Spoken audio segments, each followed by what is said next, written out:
시작기도 바치겠습니다. 성부와 성자와 성령의 이름으로 말씀으로 하늘과 땅을 창조하시고 오늘의 얼굴을 성령으로 새롭게 하시는 아버지 하느님 찬미 받으소서. 거룩한 독서를 시작하는 저희 마음을 당신의 성령으로 비추시어 성령의 숨결이 가득 서린 성경 말씀 안에서 생명과 빛을 발견하고 당신의 사랑을 온 마음으로 느끼게 하소서. 당신의 말씀은 살아있고 힘이 있사오니 저희를 새 사람으로 바꾸어 주시고 완전한 사람으로 키워 주시리라 믿사옵니다. 아버지와 하나 되는 기쁨에 저희를 초대하시고자 아버지의 참모습을 보여주시고 아버지의 뜻을 가르쳐 주신 우리 주 예수 그리스도를 통하여 비나이다. 아멘. 성부와 성자와 성령의 이름으로 아멘. 안녕하셨어요? 어느새 29차네요. 요거 받으셨어요? 유인물. 이번에도 연대표로 우선 이렇게 시작을 하려고 하는데요. 지난번에 없었던 부분을 추가해 봤는데 일단 538년 키루스 칙령까지는 지난번에 있었고요. 그 페르시아 시대에 이어서 이렇게 보시면 헬레니즘 시대 333년부터 63년 이때는 이제 헬레니즘은 그리스를 의미하는데 그리스 제국이라고 하지 않는 이유는 그리스 제국을 이렇게 만들지는 않았어요. 왼쪽에 보시면 이집트에서는 프톨레마이오스 왕조가 있었고 시리아에는 셀레우코스 왕조가 있었는데 이런 왕조들이 통치를 하다가 그러니까 순서적으로 보시면 이제 아시리아는 바빌론이 멸망시켰고 바빌론은 페르시아가 멸망시켰고 그 다음에 헬레니즘 시대가 이어졌는데 요거는 로마 제국에 의해서 또 멸망됐습니다. 사실은 이제 이스라엘을 보면은 뭐 항상 이렇게 남의 나라한테 지배를 받던 그런 민족이었습니다. 근데 기원전 320년부터 200년까지 이집트의 프톨레마이오스 왕조가 팔레스티나를 통치할 때는 그래도 큰 갈등이 없었는데 이 셀레우코스 왕조, 특히 167년에 안티오코스 4세, 이 사람 완전히 제가 뭐 이제 험한 단어를 쓸 수가 없어서 자기가 신이라고, 그러니까 독재자들이 독재를 해도 그런 식으로 하지는 않았는데 자기가 신이라고 그러면서 유다교의 경신례를 금하고 예루살렘 성전을 제우스 신에게 헌정했습니다. 이게 이스라엘 사람들한테는 참을 수 없는 그런 신성 모독이었죠. 그래서 마타티아스의 주도로 유다인들이 항전을 전개했는데 그 둘째 아들인 유다 마카베오가 항전을 계승해서 166년부터 160년까지 항전을 했고 164년에 성전을 되찾고 정화 예식을 합니다. 이걸 기념하는 걸 성전 봉헌 축제라고 하는데 요한복음 10장에 보시면 배경이 요 성전 봉헌 축제예요. 하누카라고 부르는데 요한복음 10장 22절에 보시면 성전 봉헌 축제 때 일어난 일이다 이렇게 나오고 있습니다. 그래서 우리가 유딧기랑 에스테르기를 이해하는 데는 요 연대표가 조금 도움이 될 것 같아요. 우선 유딧기의 시대적 배경을 보시면 1장 1절 같이 읽어보실까요? 대성읍 니네베에서 아시리아인들을 다스리던 네부카드네자르 임금 제12년의 일이다. 그때 아르팍삿은 엑바타나에서 메디아인들을 다스리고 있었다. 자, 지난 시간에 토비끼가 역사적 사실이 아니라고 말씀드렸더니 많은 분들이 충격을 받으셨더라고요. 충격받지 말고 잘 들으세요. 유딧기도 역사적 사실이라고 보기가 어렵습니다. 그래서 이제 유딧기, 에스테르기 이런 거 이게 어떻게 되는 거야 해서 이제 큰 달력에다가 써가지고 이렇게 보시면 안 맞아요, 서로. 왜냐하면 역사적 사실이 아니기 때문에 맞지 않고 그 다음에 그거는 저자의 의도일 수도 있어요.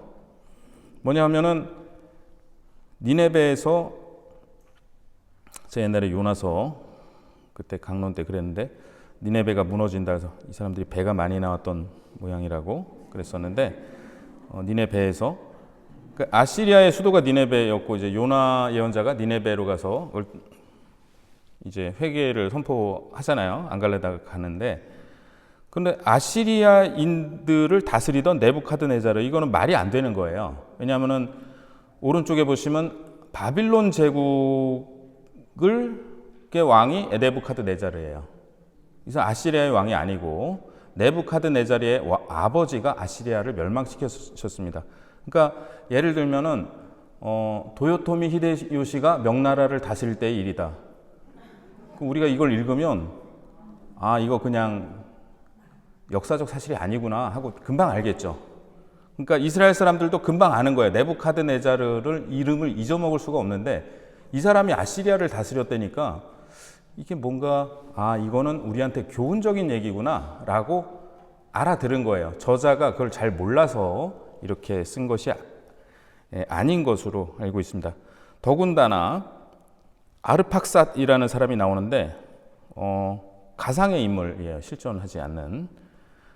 그래서 1장 1절부터가 얘기가 우리가 읽을 때는 그거를 잘 모를 수 있지만 아마 이스라엘 사람들이 그 유디기가 나온 지 얼마 안 돼서 읽었을 때는 아 요거는 그 역사를 이렇게 배경으로 한 하나의 소설이구나 라고 이해할 수 있었을 것입니다. 하지만 그렇다고 해서 역사적 근거가 전혀 없는 건 아니에요. 그거에 대해서는 또 말씀을 드리겠습니다.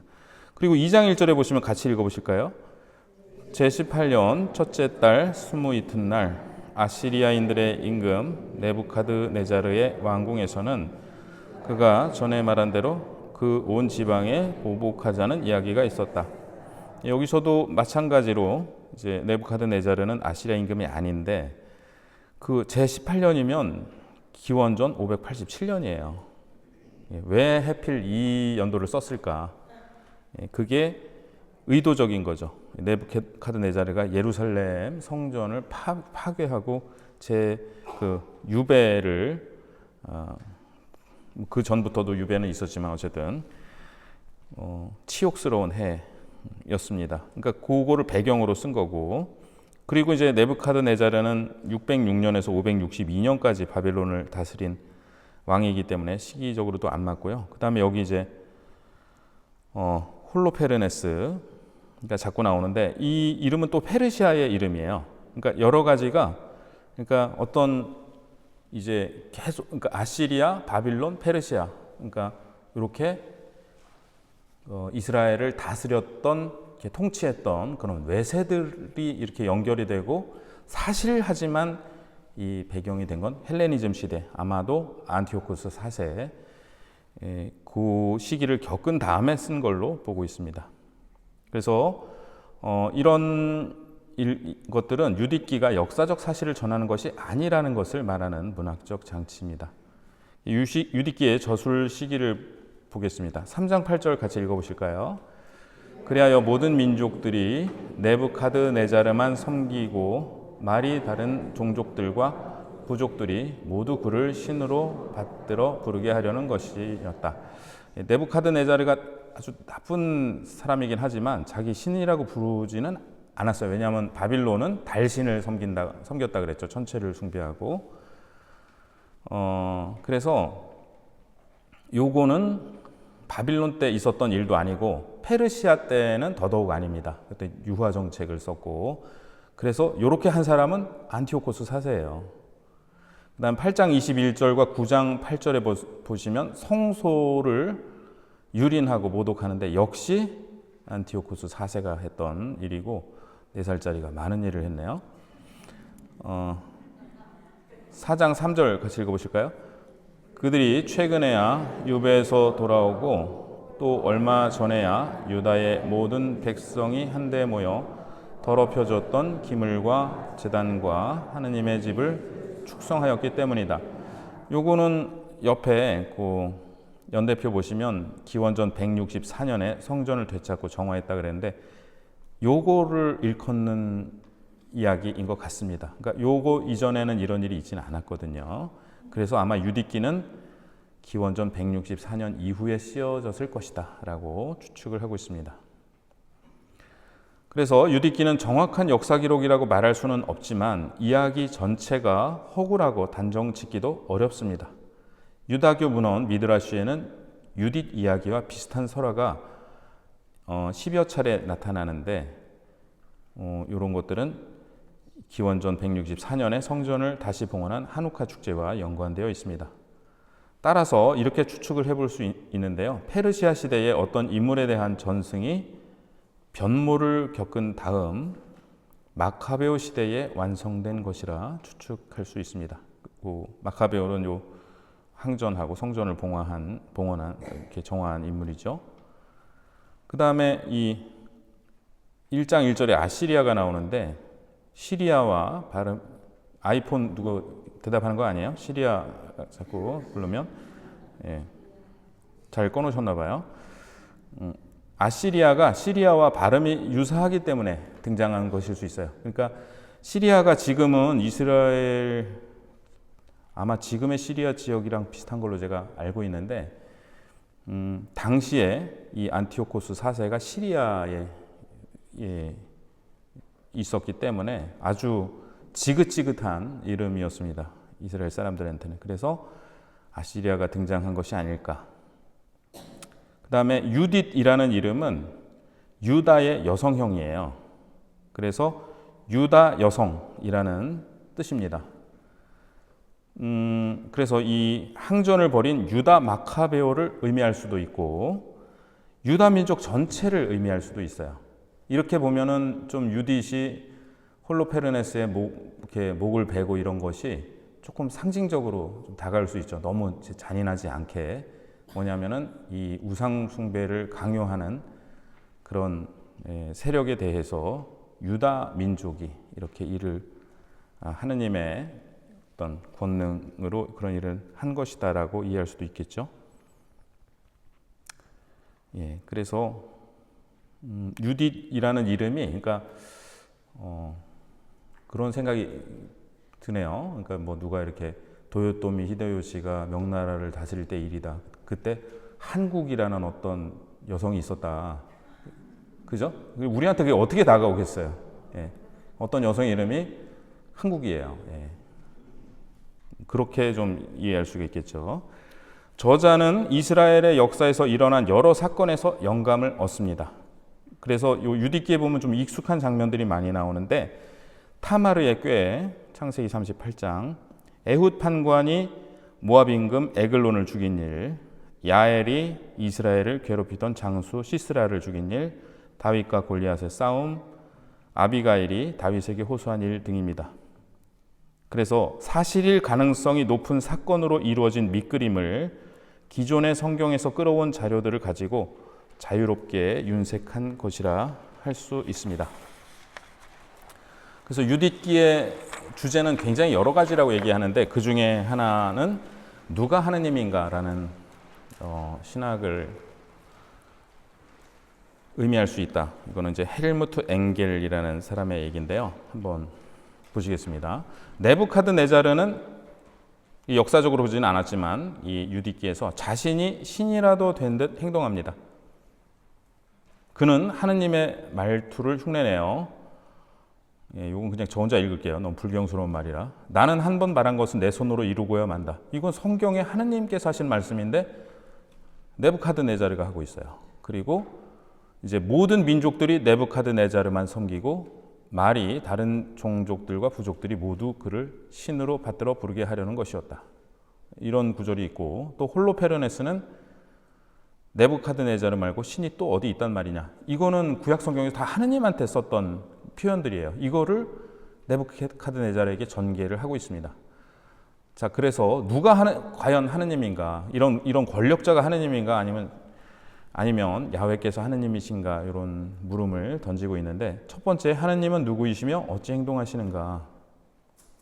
홀로페르네스와 그의 군대로 육화된 네부카드네자르의 권세는 요 헬무트 엥겔이라는 분의 표현인데, 그러니까 그러니까 네부카드네자르의 권세가 홀로페르네스와 그의 군대로 육화됐어요. 그래서 이 홀로페르네스는 일종의 네부카드네자르를 상징하고 유딧은 하느님을 상징하고 있죠. 이 권세는 언제나 공포, 경악, 폭력, 노예화, 황폐화, 죽음과 결부되어 있습니다.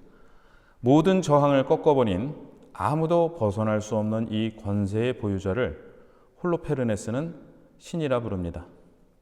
하느님이 참으로 누구이시며 어찌 행동하는지를 모르는 이 오인은 이어지는 이야기에서 고스란히 웃음거리가 됩니다.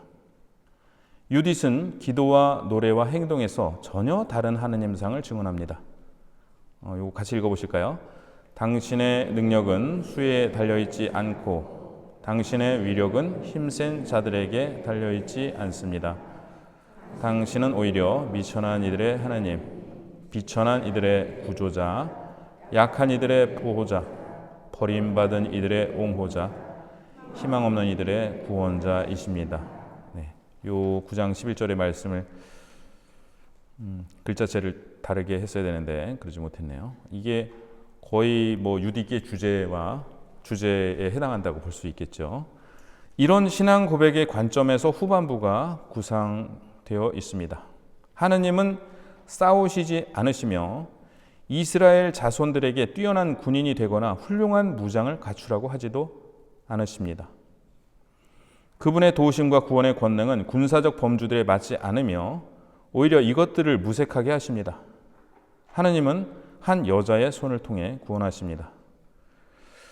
그래서 많은 책들이 보면은 뭐 이렇게 한 여자의 손을 통해 하느님이 구원하신다 그러면서 얘기를 전개하다 보니까 그 약간 여성에 대해서 조금 전 성차별적인 그런 얘기들로 흘러갈 수 있는 위험이 있는 것 같아요. 그래서 저는 뒷부분을 생략했는데 어쨌든 하느님은 이런 어떤 군대의 힘으로 일을 하시는 게 아니라 사람들이 생각하지 않았던 그때 당시에 사람들이 생각하지 않았던 방식으로 한 유딧이라는 여성의 손을 통해서 일을 하십니다.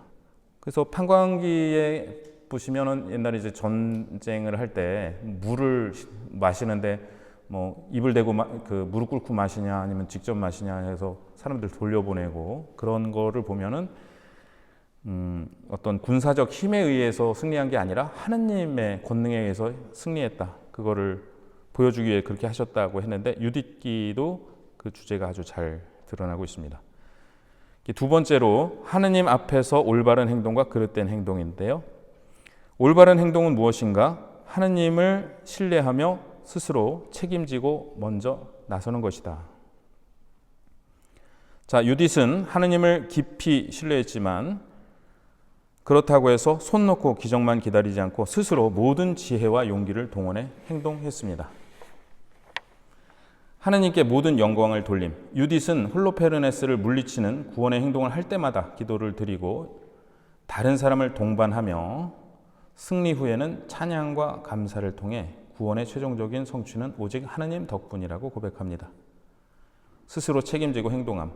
그러면서도 유딧은 스스로 계획을 세우고 자신이 가진 모든 수단을 동원했으며 목숨을 걸 만큼 큰 위험을 감수하며 용감하게 행동했습니다.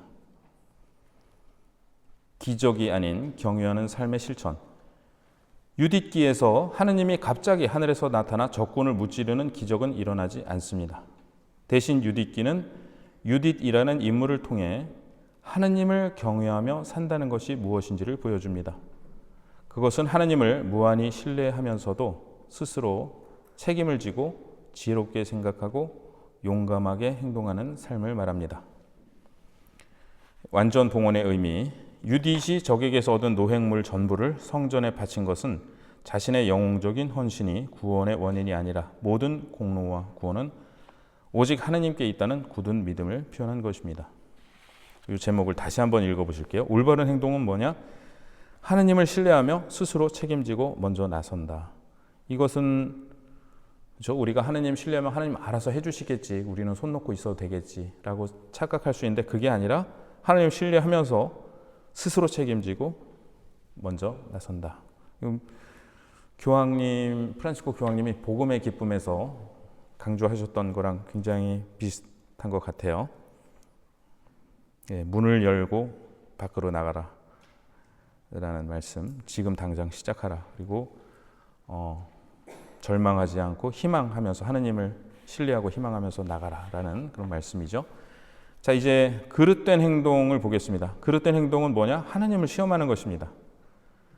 원로들의 그릇된 결정, 베툴리아는 가상의 도시예요. 그러니까 베툴리아는 지도에는 없는데, 만약에 지도에 베툴리아가 있으면 유디기 때문에 이곳으로 추정하고 있는 곳입니다. 여기가 포위되어 물과 식량이 바닥나자 절망한 백성들의 불평에 굴복하여 원로들은 만약 닷새 안에 하느님이 우리를 구원해 주시지 않으면 성읍을 적에게 넘기셨다고 맹세합니다. 유딧은 이러한 맹세가 옳지 않은 행위라고 강력히 비난합니다. 왜냐하면 1번, 첫째, 하느님을 시험하는 짓입니다. 누군가에게 기한을 정하는 자는 그보다 더 높은 지위에 있거나 그렇다고 자처하는 자이기 때문입니다. 그렇죠? 하느님이 닷새 안에 구원해 주시지 않으면 성읍을 이제 적에게 넘긴다. 하느님한테 시간을 주네. 내가 닷새 기회를 드릴게, 닷새. 그리고 그 안에 우리를 구원하세요. 안 그러면은 넘길 겁니다. 이거는 하느님을 언뜻 보면 되게 신뢰하는 것처럼 느껴지지만 절대 그렇지가 않습니다. 두 번째, 하느님을 심사하는 것입니다. 그분의 능력을 평가하고 의심하는 것이기 때문입니다. 예수님께서 그 겟세마니 동산에서 아버지께서 내가 청하면 12군단의 천사들을 보내주실 수 있다는 것을 너희는 모르느냐. 근데 그거를 기대하지 않으셨죠. 유딧은 하느님을 크게 경외하는 사람으로서 주님의 절대적인 자유와 주권을 강조합니다. 그렇게 하시든 그렇게 안 하시든 하느님 마음입니다.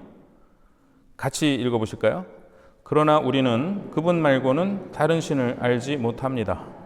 그러므로 그분께서 우리나 우리 결의 가운데 아무도 없인 여기지 않으시리라고 우리는 희망할 수가 있습니다. 네. 그래서 이 올바른 행동과 그릇된 행동을 한번 이렇게 비교를 해보시면 좋을 것 같고, 하느님을 굉장히 신뢰한다고 하면서도 우리는 그릇된 행동을 하거나 그런 사람을 보고 있고, 또 이 하느님을 신뢰하는 사람이 이렇게 굉장히 행동하는 그런 것을 또 보고 있습니다. 네, 3쪽 보시면 같이 읽어보실까요? 그리하여 해안 지방의 주민들 곧 시돈과 띠로에 사는 자들, 수르와 오키나의 주민들, 얌니아의 모든 주민이 그에 대한 공포와 전율에 사로잡혔다. 오키나와가 아니고 오키나예요. 네. 일본까지 온 걸로 또 그 2장 28절인데 15장 2절 읽어보실까요? 그리하여 공포와 전율이 사로잡힌 그들은 옆 사람을 기다릴 사이도 없이 한꺼번에 몰려나가 산길과 들길로 닥치는 대로 달아났다. 그 공포와 전율이라는 단어가 공통되는데 2장 28절에서는 아시리아 군대가 이 다른 주민들한테 공포와 전율을 줬어요. 근데 15장 2절에서는 그들이 공포와 전율을 느낍니다. 7장 8절과 18절에는 에사우의 자손들이라는 단어가 나오는데 에돔인들을 가리킵니다. 8장 25절에서 27절 같이 읽어보시겠습니다. 모든 것이 그러하더라도 주 우리 하느님께 감사를 드립시다. 그분께서는 우리 조상들에게 하신 것처럼 지금 우리도 시험하고 계십니다. 하느님께서 아브라함에게 어떻게 하셨는지, 이삭을 어떻게 시험하셨는지, 그리고 야곱이 시리아의 메소포타미아에서 외숙 라반의 양떼를 칠 때에 무슨 일이 일어났는지 생각해 보십시오. 그들의 마음을 시험하시려고 그들에게 불같은 시련을 주신 것입니다. 그분께서는 우리에게도 그냥 보복을 하지 않으십니다. 주님께서는 당신께 가까운 이들을 깨우쳐 주시려고 채찍질 하시는 것입니다. 네, 밑에 보시면 성경의 저자들에게 지속적으로 문제가 되는 고통이 반드시 그리고 언제나 백성이나 개인이 저지른 죄에 대한 징벌은 아닙니다. 그것은 하나님께서 당신 백성의 마음을 알아보려고 내리시는 시련이며 또 그들에게 가르침을 주는 교훈이기도 합니다. 우리가 계속해서 이 신명기의 역사서를 통해서 계속 들은 얘기는 하나님의 법에 충실하면 하나님의 축복을 받지만 그렇지 못하면 멸망한다. 계속 이 얘기를 들어왔죠. 그리고 유디기에도 그 얘기가 나와요. 이스라엘 백성이 하나님의 법을 순종하면 저 사람들을 결코 물리칠 수 없다. 그런 얘기를 하잖아요. 그리고 또 유디도 가서 그 얘기를 하고, 이처럼 율법에 충실한 것이 하나님께 복을 받는, 그리고 율법에 불충실한 것이 고통의 원인이 된다라는 큰 틀에서 또 다른 얘기를 지금 하고 있는 거거든요. 유디시 지금 한 얘기는 우리를 지금 시험하고 계신다. 또 다른 얘기입니다. 고통에 대한. 그래서 지금 요 주석 성경에 이렇게 나와 있는데, 성경의 저자들에게 지속적으로 문제가 되는 고통. 사실 성경 전체를 통해서 창세기에서부터, 그죠? 고통이 왜 이 세상에 들어왔는가? 아담과 하와의 불순종 때문이다라는 말부터 시작을 해서 이 고통의 문제를 계속 묻고 있어요, 성경은. 그래서 이제 고통이 죄와 벌이라는 상선 벌학이 첫 번째의 대답이라면, 두 번째 대답은 이렇게 하느님이 우리를 시험하는 것일 수 있다. 대표적인 게 창세기 22장의 아브라함의 제사이죠. 아브라함이 잘못해서가 아니라 이렇게 하느님께서 아브라함을 시험하시려고 라는 이렇게 구절이 나와요.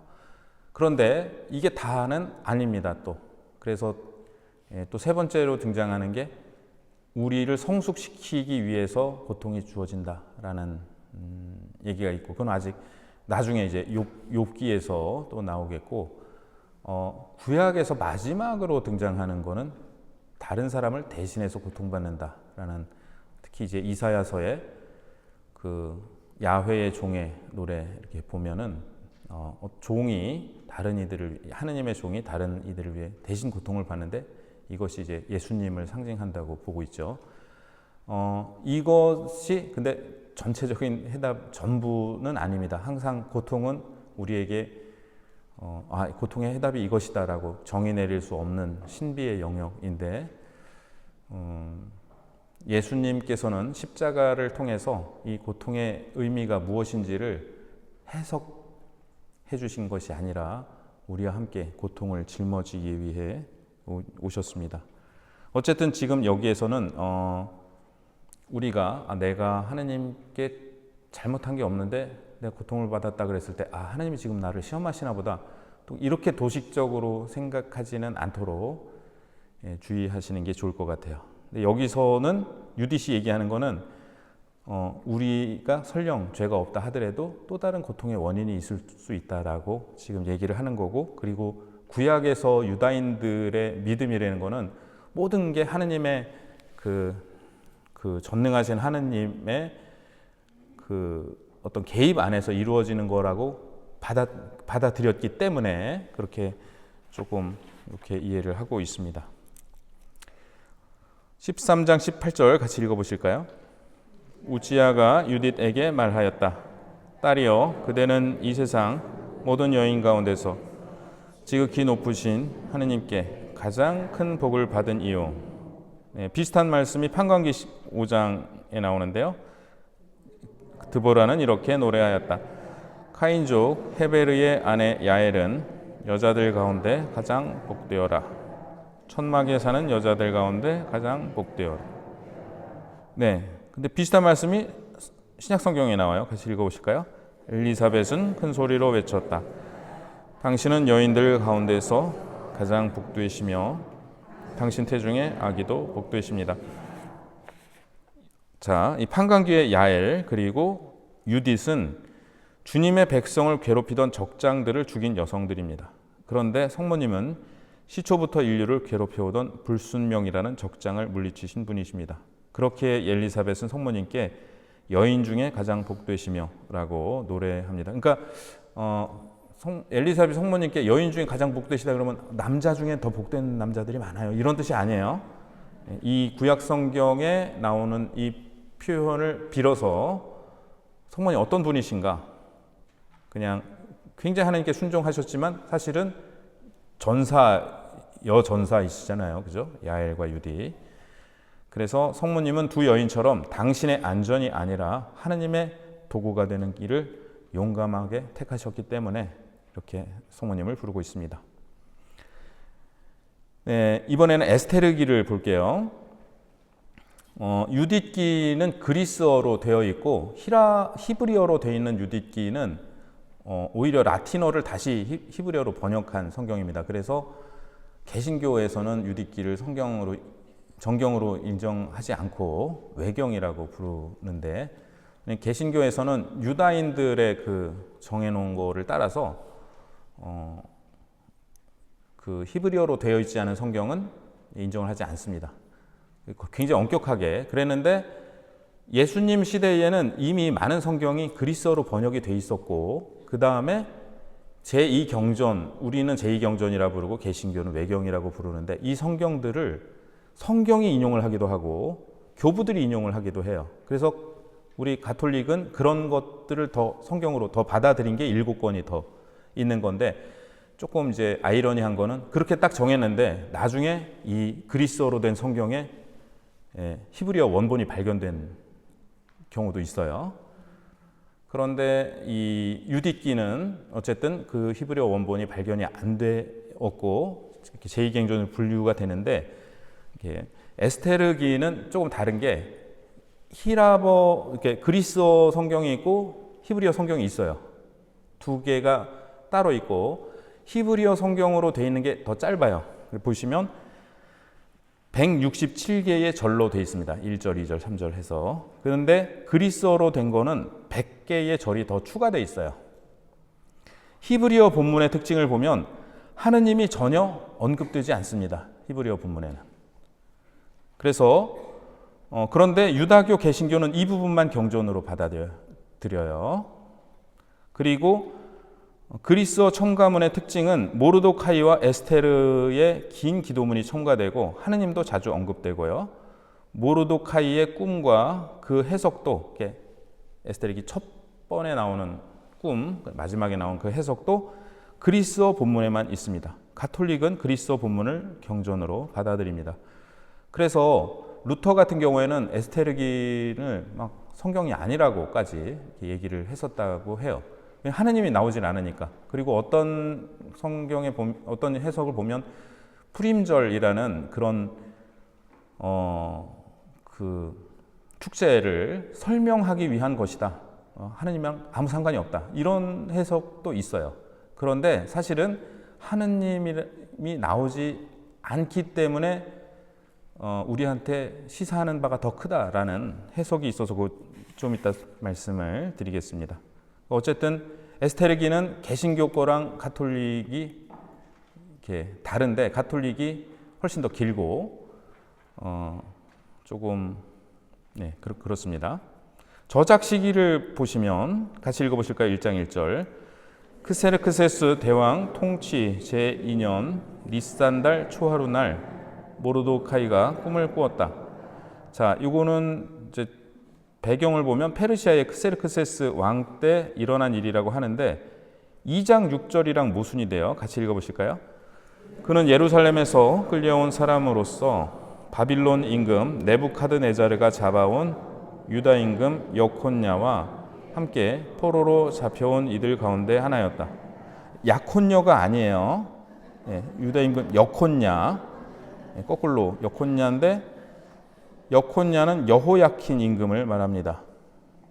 근데 여호야킨 임금은 그러니까 597년, 그러니까 바빌론 유배보다 10년 이전에 먼저 유배를 갔어요. 하여간 네부카드네자르는 계속 나와요. 너무 나쁜 놈인 거죠. 그래서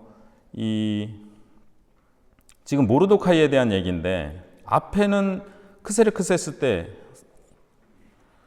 일어난 일이라 그래놓고 지금 포로로 잡혀온 건 100년, 그거보다 100년 전이에요. 그럼 모르드카이가 굉장히 나이가 많은 거잖아요, 지금. 그러니까 요것도 지금 에스테르기도 조금 이렇게 있는 그대로의 역사적 사실이 있는 건 아닙니다. 그 점이, 그러니까 굉장히 이게 상징적인 얘기들이고, 에스테르기는 일종의 역사 소설로 볼 수 있는데 유다인들의 실제적 체험이 반영되었을 가능성을 전적으로 배제할 수는 없습니다. 그러니까 유디기랑 마찬가지예요. 그러니까 완전히 호구적인 얘기도 아니지만 여기에 나와 있는 그대로 역사적인 사실인 건 아닙니다. 유다인들을 말살하려는 시도는 역사상 여러 번 있어 왔기 때문입니다. 그 전에도 있었고 사실은 최근에도 있었죠. 제2차 세계대전 때 나치의 만행 이렇게 보시면 이런 시도가 굉장히 역사적으로 여러 번 있었다. 저술 시기는 히브리어 본문은 기원전 3세기경 혹은 또 4세기경까지 보기도 하고 또는 2세기경, 그리고 그리스어 첨가문은 기원전 2세기경으로 추정됩니다. 하느님에 대한 침묵, 이게 아까 제가 이제 말씀드린 부분인데요. 에리히 챙어라는 분의 말씀인데 같이 보겠습니다. 에스테르기의 히브리어 본문은 겉으로 보기에 하느님을 직접 언급하지 않는 비신학적인 이야기 같지만 사실은 하느님에 대한 침묵, 그러니까 하느님에 대한 얘기를 하지 않는 그러한 문학 기법을 통해 오히려 강력한 신학적 확신을 전달하는 책입니다.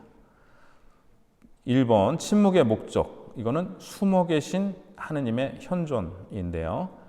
에스테르기는 구원의 사건을 곧바로 하느님께 돌리는 것을 피합니다. 이것은 당시 성경시대 말기에 하느님의 초월성을 강조하는 신학적 경향과 일치합니다. 얼굴을 감추시는 하느님, 아스티라 신학이라고 했는데 이게 왜 아스티라 신학이냐면은 신명기 32장 20절에 나는 그들에게서 나의 얼굴을 감추리라. 감추리라를 히브리어로 아스티라라고 해요. 근데 아스티라하고 에스테르하고 비슷하잖아요. 그래서 에스테르가 무슨 뜻인가에 대해서는 의미가 분명하지 않은데 이건 하나의 학설인 거예요. 에스테르는 어쩌면 아스티라와 연관이 있을 수도 있다. 당신의 얼굴을 감추시는 하느님. 이는 하느님께서 안 계신 것이 아니라, 이게 하느님의 부재가 아니라 유배와 고통이라는 이스라엘의 현실 속에서 숨어 계시면서 현존하신다는 확신을 보여줍니다. 결국 이 책은 이스라엘이 겪는 고통에 맞선 신정론적 신학이며 눈에 보이지 않게 일하시는 하느님에 대한 이야기입니다. 이 신정론이라는 단어는 이 챙어가 썼기 때문에 그냥 그대로 썼는데요. 하느님의 정의라는 것이죠. 근데 뭐냐면은 오늘 이제 이태원 참사 3주기입니다만 이런 게 신정론에 대한 질문을 우리한테 던져요. 그러니까 무제한 이의 고통을 보고 하느님이 계신데 어떻게 이런 일이 일어나는가 하고 우리는 이런 질문이 들죠. 하느님이 계신데 왜 죄 없는 학생들, 제가 또 이렇게 보면은 세월호 참사가 2014년에 일어났는데 그때 저는 이제 학생들 교복 입고 있는 것만 봐도 눈물이 나더라고요. 제가 이렇게 운전하고 지나가는데 학생들이 교복 입고 나오는데 너무 눈물이 나고 너무 미안하고 그리고 이게 단지 그때 희생된 아이들뿐만이 아니라 그 뭐 가족들은 말할 것도 없고요. 그 가족들 중에 많은 분들이 지금 편찮으시고 돌아가신 분도 많고 언론이 일일이 보도를 하고 있지 않습니다만은 그런데 그 가족들뿐만 아니라 그 세대 전체가 그 학생들이 갖게 되는 그 아픔이, 그러니까 내가 그 자리에 있을 수 있었잖아요.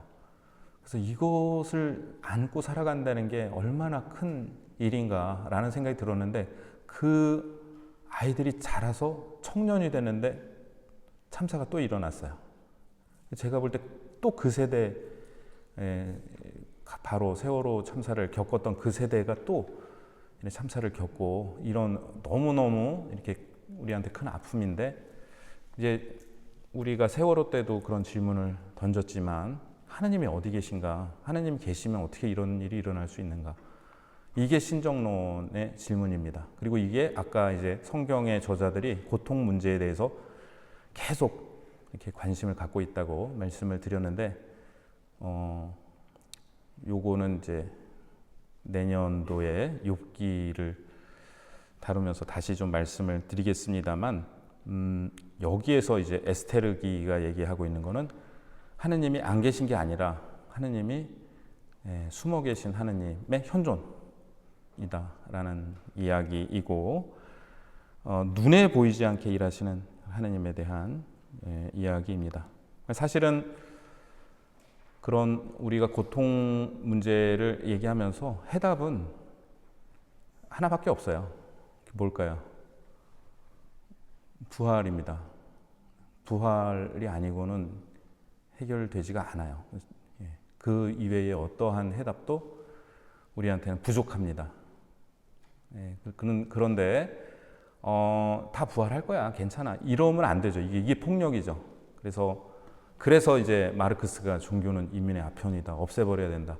왜? 그 고통에 대해서 정면으로 대적하지 못하게 만든다라는 얘기를 한 거고, 나폴레옹은 똑같은 얘기를 하면서 종교가 필요하다 그랬어요. 그래 사람들이 고통을 그냥 있는 대로 받을 테니까 우리한테 대들지 않는다, 권력자들한테. 그래서 오히려 필요하다고 얘기를 했는데, 부활이 우리의 최종적인 희망이고 궁극적인 희망이고 어쩌면 유일한 희망, 해답인데요. 그리로 가기 위한 우리의 과정은 좀 필요한 것 같습니다. 자, 두 번째, 하느님을 암시하는 두 구절. 저자는 독자들이 스스로 하느님에 대한 물음을 갖도록 유도하는 은밀한 암시를 본문에 숨어두었습니다. 같이 읽어보실까요? 모르도카이는 에스테르에게 이렇게 전하라고 일렀다. 그대가 이런 때에 정령 침묵을 지킨다면 유다인들을 위한 해방과 구원은 다른 데서 일어날 것이요. 그러나 그대와 그대의 아버지 집안은 절멸하게 될 것이요. 누가 알겠소? 지금과 같은 때를 위하여 그대가 왕비 자리에까지 이르렀는지. 그래서 이 모르도카이가 에스테르한테 이제 부탁을 했죠. 왕한테 가갖고 지금 사정을 얘기해라. 지금 하만이 우리를 몰살시키려고 한다. 그랬더니 에스테르가 왕이 나를 찾지 않은지 지금 한 달이 됐고 내가 함부로 나가서 했다가 목숨 위험할 수도 있다. 그러니까 모르도카이가 화가 나가지고 얘기를 사실 한 거예요. 협박한 거예요. 그런데 여기 보면 다른 데서 일어날 것이요. 이 다른 데서가 뭔가, 사실은 뭐가 있어요 지금. 지금 그 하만이 몰살시키려고 했는데 의지할 데가 하나도 없잖아요. 그런데 모르도카이가 얘기하는 다른 데서가 뭘까? 그거는 하느님을 암시합니다. 이스라엘은 결코 멸절되지 않으며 죽음의 위기 속에서도 반드시 구원이 어디서든 온다는 원성경적 확신을 담고 있습니다. 이제 이 원어를 그대로 이렇게 성경에 있는 원초적인 어떤 확신. 그래서 구원은 죽음의 위기 속에서도 반드시 구원이 오는데 하나님께서 하시기에 어디서든지 온다라는 그런 확신이고, 같이 또 9장 1절 읽어보실까요? 유다인의 원수들이 그들을 제압하리라 기대하던 그날에 도리어 유다인들이 자기들을 미워하는 자들을 제압하게 되었다. 네, 유다인들의 죽음의 운명이 갑자기 놀랍게 역전됩니다. 역사의 지평에서 이 사건을 읽는 독자는 기적적으로 구원하시는 하느님이 배후에 계셨음을 깨닫게 됩니다. 그래서 하느님이 안 나오는데 이게 히브리어로 된 구절이에요. 그런데 여기에 하느님께서 일하신다는 것을 암시하고 있다. 그래서 이렇게 에스테르기를 읽다 보면 이게 우연의 일치일까? 아니면 하느님께서 일하시는 것일까? 그리고 제가 지지난주일 강론 말씀드리면서 그 메리조 레디 교수님 말씀드렸는데, 그 아버지가 휴가를 얻어서 가서 어머니 만나고 돌아온 다음에 9개월 뒤가 자기 생일이었는데 아버지가 그 배를 놓쳤더라면 어떻게 됐을까? 자기는 못 태어난 거잖아요. 근데 이게 우연의 일치인가? 아니면 하느님께서 하신 일인가? 우리의 존재도 마찬가지죠. 우리가 태어난 것이 우연의 일치인가 하느님의 섭리인가를 우리도 항상 기억해야겠죠. 두 주인공의 책임 있는 행동. 에스테르기에서 구원은 에스테르 여자 영웅이고요, 모르도카이 유다인들의 대표자입니다. 이 둘의 행동과 사건의 기적적인 진행을 통해 이루어집니다. 이스라엘의 구원이라는 하느님에 관한 진리에 인간이 자신의 행동을 통해 협력해야 할 때가 주어져 있다는 것을 강조합니다. 자신의 역사 인식에 따라 책임감 있게 행동할 때 하느님께서 그들을 위해, 그들을 통해 구원을 이루십니다. 그들을 위해, 그들을 통해. 이게 참 멋있는 말인 것 같아요. 하느님께서 우리를 위해 구원을 이루시는데 누구를 통해 하느냐? 우리를 통해서. 그래서 이거는 사실 유대기도 마찬가지입니다. 그래서 옆에 있는 거 제가 써놓은 건데요. 이런 말 있죠. 모든 것이 하느님께 달린 것처럼 기도하고, 그렇게 간절히 하느님께 기도하고, 대신에 행동할 때는 모든 것이 너에게 달려있는 것처럼 행동하라. 그래서 아까 이제 하느님을 신뢰하면서 용감하게 행동에 나서야 된다라는 말씀을 드렸는데, 우리는 기도할 때 모든 게 하느님께 달려있는 것처럼이 아니라 사실 모든 게 하느님께 달려있죠. 그래서 그거를 고백하면서 계속되는 기도가, 이 에스테르기에 나오는 기도가 그거죠. 모든 게 하느님께 달려있음을 고백하는. 이거 하느님을 설득하는 게 아니에요. 하느님이 잘 모르시나 본데 다 당신께 달려있어요. 이렇게 안 해주면 우리도 뭐 이렇게 우리가 하느님을 가르치려고 그러거나 하느님한테 뭐 설명을 하려고 그러거나 아니면 협박하거나 이렇게 안 해주시면 나도 가만 안 있는 수가 있어요. 이게 기도가 아니고 우리에 대한 신앙 고백, 하느님에 대한 신앙 고백이에요. 모든 것이 하느님께 달려있다는. 그리고 행동할 때는 모든 것이 나에게 달려있는 것처럼 행동하라. 근데 거꾸로 할 때가 많아요. 기도할 때는 다 나한테 달려있는 것처럼 기도하고, 행동할 때는 하느님께 달려있는 것처럼 아무 행동을 안 하고 뭐 하느님 알아서 해주시겠지, 이렇게 하면 안 된다는 거예요. 4장의 에스테르의 기도를 보시면, 이건 이제 사순 제1주간 목요일 제1독서입니다. 그래서 이 기도의 특징은 첫째, 하느님을 계속해서 주님이라 부르고, 둘째, 에스테르가 자신과 자기 민족을 동일시하고 있는데요. 그러니까 하느님이, 우리가 주님이라고 번역했는데 주인이에요. 주인님. 그러니까 하느님을 주인님이라고 고백하니까 나는 하느님의 종이기도 하지만 종보다 더 중요한 하느님의 것이다. 하느님의 소유다. 그리고 우리 이 백성도 당신 것입니다라고 계속 고백을 하는 거예요. 우리가 하느님을 주님이라고 부를 때 내가 당신 소유라는 걸 잊지 말아 주십시오 라고 말씀을 드리는 거죠. 그리고 에스테르는 자신이 철저히 혼자이고 하느님 말고는 도울 분이 계시지 않음을 말씀드립니다. 같이 읽어보실까요? 저의 주님, 저의 임금님, 당신은 유일한 분이십니다. 외로운 저를 도와주소서. 당신 말고는 도와줄 이가 없는데 이 몸은 위험에 닥쳐 있습니다. 네, 요 세 가지 특징이 이 기도에 다 들어 있고요. 네, 그 다음 읽어보실까요? 당신 손으로 저희를 구하시고 주님, 당신 밖에 없는 외로운 저를 도우소서. 당신께서는 모든 것을 알고 계십니다. 네, 예수님께서는 너희 아버지께서는 너희가 청하기도 전에 무엇이 필요한지 알고 계신다라고 말씀하시는데, 이 말씀이 에스테르의 기도 안에 들어 있습니다. 요 숨어 계신 하느님이라는 단어가 굉장히 신비스러운데, 마테오 복음의 그 산상 설교에 보시면 예수님이 이 표현을 많이 쓰세요. 숨어 계신 내 아버지, 숨은 일도 보시는 내 아버지.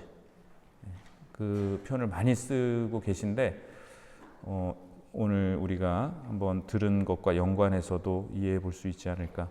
하느님이 현존하시는 방식, 가장 강력한 현존 방식일 수 있고, 때로는 우연이라는 이름을 통하여 하나님께서 일을 하시죠. 우리 가족들과 내가 맺어진 게 우연일까? 우연일까? 아닐까? 생각을 해보세요. 우연을 통해서 하나님은 일을 많이 하고 계십니다. 네, 오늘 수고 많으셨습니다. 감사합니다.